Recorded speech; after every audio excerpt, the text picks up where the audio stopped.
গণতন্ত্র চাই।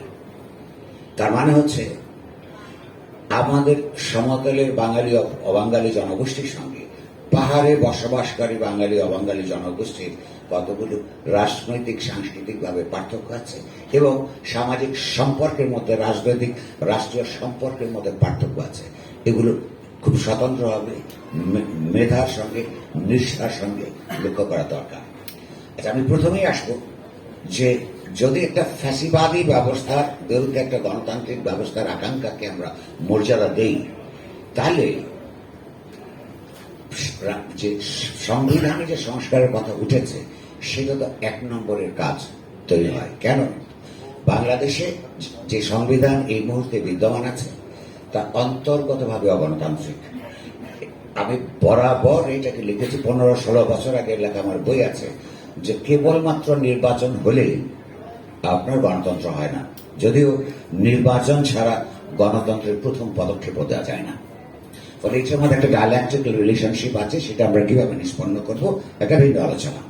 তো প্রশ্নটা হচ্ছে যে যতগুলি স্বৈরতান্ত্রিক ব্যবস্থা আমরা আমাদের জীবনকালে দেখলাম তাদের অধিকাংশই, বিশেষত রাজনৈতিক দল পরিচালিত যেগুলো ছিল, যে নির্বাচনের মাধ্যমে তারা জনপ্রতিনিধি হিসেবে সরকার এসছেন, তারপরে যে স্বৈরতান্ত্রিকতার অধঃপতিত হয়েছে সেগুলো তো এই সংবিধানের রীতিতে এসছে। তারা আমাদের বুঝতে হবে যে এই সংবিধানের মধ্যে অগণতান্ত্রিক উপাদান কি কি আছে, যার মধ্য দিয়ে এমনকি একটা নির্বাচিত সরকারও স্বৈরতান্ত্রিক হয়ে উঠতে পারে। সেই ক্ষেত্রে যদি বদলানোর কথা বলেন, আমাদের বড় ভাই বন্ধুস্থানীয় বড় ভাই লিরিয়াস তার কমিশন আমাকে কনসেপ্ট দেখেছিলেন, সেখানে যে কথাগুলো বলছি সেগুলো অল্প কয়েকজন শুনেছি, কিন্তু এইখানে বৃহত্তর জায়গায় আমি সাক্ষী রেখে আমাদের কর্তব্য আমরা পালন করেছি এইরকম একটা আকাঙ্ক্ষা থেকে আপনাদের কাছে কয়েকটা পয়েন্ট আমি বলে রাখি একটা পরিষ্কার আকারে। প্রথমেই সংবিধানের মধ্যে বাংলাদেশ নামক যে আমাদের রাষ্ট্র, তার সঙ্গে যে বিশেষণ জুড়ে দেওয়া জড়িত বদলাতে হবে। নাম খুব গুরুত্বপূর্ণ, ভাষা অত্যন্ত গুরুত্বপূর্ণ। কেন বদলাতে হবে? 1972 সালে সংবিধান লেখবার সময়ও তার পশ্চাৎপট যেটা ছিল, যেটা ঐতিহাসিক জনযুদ্ধ, সশস্ত্র যুদ্ধ, লক্ষ লক্ষ মানুষের ওই আত্মদান এবং নানাভাবে লিপির ক্ষতিগ্রস্ত হওয়ার মধ্য দিয়ে যে নতুন রাষ্ট্র তৈরি হচ্ছে, তার পেছনে তো একটা লিখিত অঙ্গীকার ছিল। কি বলেছিল? এই যুদ্ধের মধ্য দিয়ে যে নতুন রাষ্ট্রের উত্থান ঘটবে সেটা হবে, ওই ঘোষণাটা ছিল ইংরেজিতে পিপলস রিপাবলিক। তো পিপলস রিপাবলিক বলতে কি বোঝায়? এই শব্দটা, এই শব্দবন্ধ বা এই বাক্য, এটা তো আসলে এই অঞ্চলের সৃষ্টিও নয়, এটা পশ্চিমা গণতন্ত্রের ধারণা থেকে এসছে। তো পশ্চিমা গণতন্ত্রের রিপাবলিক বলতে কি বোঝায়? রিপাবলিক হলো সেই রাষ্ট্র যে রাষ্ট্রের সার্বভৌমত্ব নিহিত থাকে জনগণের ইচ্ছার উপর। People is sovereign. যে রাষ্ট্রের সরকার জনগণের যথার্থ পদ্ধতিতে নির্বাচিত প্রতিনিধিদের দিয়ে তৈরি হয়। যে রাষ্ট্র মানুষ সে কি করবে সেটাও সেই প্রক্লেমেশনের মধ্যে লেখা ছিল। এই রাষ্ট্র, এই রিপাবলিক এমন একটা সমাজ নির্মাণ করবে যেটা সমতা ভিত্তিক হবে, যেখানে ন্যায় পরায়ণতা থাকবে এবং মানুষের ডিগনিটি, মর্যাদা বোধ অক্ষুণ্ণ থাকবে, সমুন্নত থাকবে। ডিগনিটির কিছু কথা আমার কিছু বন্ধু বলেছেন, মানুষের প্রধান ডিগনিটি হচ্ছে নিরন্ন মানুষ কখনো মর্যাদাবান হয়ে উঠতে পারে না। যদি তার অন্য বস্ত্র, শিক্ষা, চিকিৎসার ব্যবস্থা না থাকে তখনই বলা হয় তার ডিগনিটি নাই। ফলে যে রাষ্ট্র জনগণের মধ্যেকার ধর্ম, বর্ণ, শ্রেণী নির্বিশেষে প্রতিটা ব্যক্তি নাগরিকের মর্যাদা মানে হচ্ছে তার অন্ন, বস্ত্র, শিক্ষা, চিকিৎসার বাসস্থান নিশ্চিত করতে না পারে, তখন কোন রিপাবলিকের মধ্যে একটা মানুষকে মর্যাদাগত অবস্থান নিয়ে তার জীবন চর্চা করতে বলা যায় না। তাহলে সেই রিপাবলিকের নাম প্রজাতন্ত্র হইল কেন? প্রজা শব্দের তো আমাদের এই অঞ্চলে, বিশেষত বেঙ্গলে ব্রিটিশ সময়ের কাল থেকে, বিশেষত 1793 সাল থেকে একটা ভিন্ন রাজনৈতিক অর্থনৈতিক একটা বর্গকে বোঝায়। প্রজা তো প্রজারও প্রজা। একটা ব্রিটিশ কলোনিয়াল আমলে এখানে যারা জমিদারি ব্যবস্থার মধ্যে গিয়ে পড়লেন 1793 সালের পরে, অর্থাৎ ভূমির চিরস্থায়ী বন্দোবস্তর মধ্য দিয়ে যে জমিদার শ্রেণীর সৃষ্টি হলো, তারাও প্রজা, সাবজেক্ট ইংরেজিতে বলে। কার সাবজেক্ট? ব্রিটিশ ক্রাউনের সাবজেক্ট, ব্রিটিশের সাবজেক্ট। তার সাবজেক্ট হচ্ছে গরিব কৃষক। যেই কৃষকের পরিচয় হচ্ছে পূর্ব বাংলার যা আজ বাংলাদেশ, এটা সবচেয়ে বড় পরিচয়। পশ্চিম বাংলার বাবুরা যারা আপনার চিরস্থায়ী বন্দোবস্তের অধীনে সবচেয়ে বেশি লাভবান হয়েছেন, ব্রিটিশ কলোনিয়ালিজমের যারা দালালি করেছেন, ৭১ পর্ব পরবর্তী ভাষায় রাজাকারি করেছেন, তাদের বিরুদ্ধে এবং ব্রিটিশ সরকারের বিরুদ্ধে, উপনিবেশবাদের বিরুদ্ধে সবচেয়ে বড় সংগ্রামগুলি পূর্ব বাংলায় হয়েছে। নানান কৃষক আন্দোলন নানান ফর্মে এখানে হয়েছে, এবং সেখানে শুধু মুসলমান কৃষকরা আন্দোলন করেন নাই, গরিব হিন্দু যারা ছিলেন। লক্ষ্য করবেন, আমাদের এক মৌলানা সাহেব রাইটলি বলেছেন, ৪৭-এর ইতিহাসটা আমাদের মনে রাখার দরকার আছে।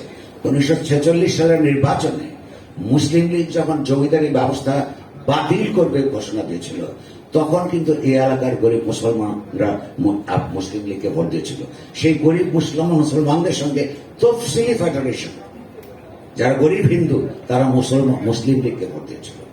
ফলে এইখানকার যারা জমিদারের প্রজা ছিলেন, এই প্রজার যে নিবিড় রাজনৈতিক, অর্থনৈতিক এবং সাংস্কৃতিক বিহেভিয়ারাল যেই ধরনের একটা বাজে অবস্থার মধ্যে দিয়ে গেছে, প্রজা শব্দটা তার গায়ে সেই ইতিহাসের চিহ্ন আছে, যে ইতিহাসের চিহ্ন হচ্ছে অধঃস্থনতার চিহ্ন। অর্থাৎ তার একটা শাসক শ্রেণী ছিল জমিদার, জমিদারের শাসক শ্রেণী ছিল আপনার ব্রিটিশ কলোনিয়ালিজম।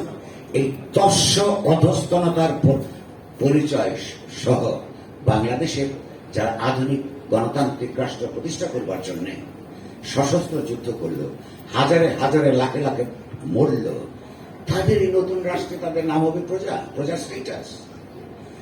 কেউ কেউ ভিন্নভাবে ব্যাখ্যা করেন, বলেন যে শব্দের অর্থ বদলায়। হ্যাঁ, বদলায়। মানে যেমন রাজাকার, রাজাকার শব্দটা আরো আরবি ভাষায় একসময় ছিল আপনার ভলান্টিয়ার, স্বেচ্ছাসেবী, খুব সুন্দর শব্দ।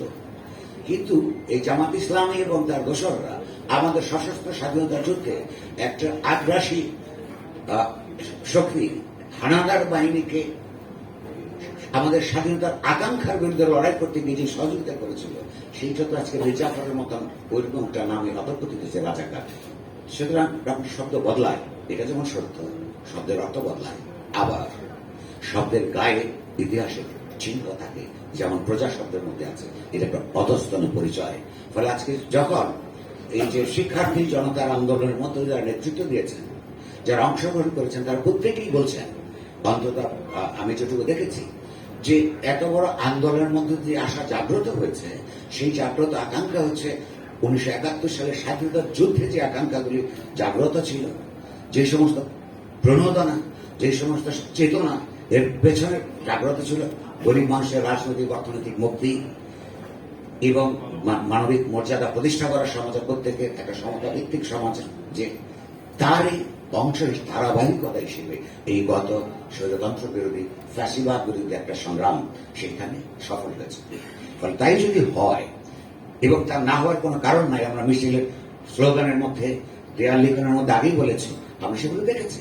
তো আজকে একটা অনন্য পরিস্থিতিতে যদি কিছু সংস্কার আমাদেরকে করতে হয়, যেটা ইতিহাসের দাবি, তার মধ্যেও কিছু অনন্যতা থাকবার দরকার আছে। তার মধ্যে প্রথম হচ্ছে আমাদের আধুনিক রাষ্ট্রের, একটা গণতান্ত্রিক রাষ্ট্রের নাগরিকদের যে সংগঠন রাষ্ট্র, তার নাম পরিবর্তন করা দরকার।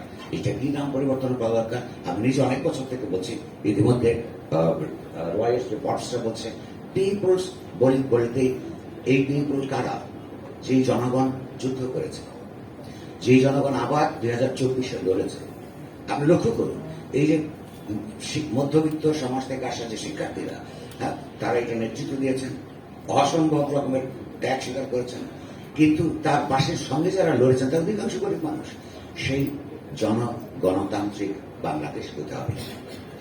দ্বিতীয় প্রশ্ন হচ্ছে এ বিষয়ে ধরুন খুব পরিষ্কার প্রস্তাব, অর্থনীতির কথা আমি বলেছি, ওই বিষয় কিছু যেতে চাই না। বাংলাদেশ রাষ্ট্রের অধঃপতনের এক রাজনৈতিক পর্বে ১৯৮০ দশকে, যখন সারা বাংলাদেশের গণতান্ত্রিক শক্তিসমূহকে বিভিন্ন রাজনৈতিক দল মতাদর্শ শক্তিসমূহকে ভোটের সামরিক ভোটকে ব্যবহার করে অপদস্থ করে বন্দুক ব্যবহার করে জেনারেল এরশাদের সরকার অত্যন্ত অন্যায়ভাবে রাষ্ট্র ক্ষমতা দখল করেছিল এবং দখলে রেখেছিল। সেই সরকার জেনারেল এরশাদ রাষ্ট্র ধর্ম ইসলাম হিসেবে ঢুকে দিয়েছিল।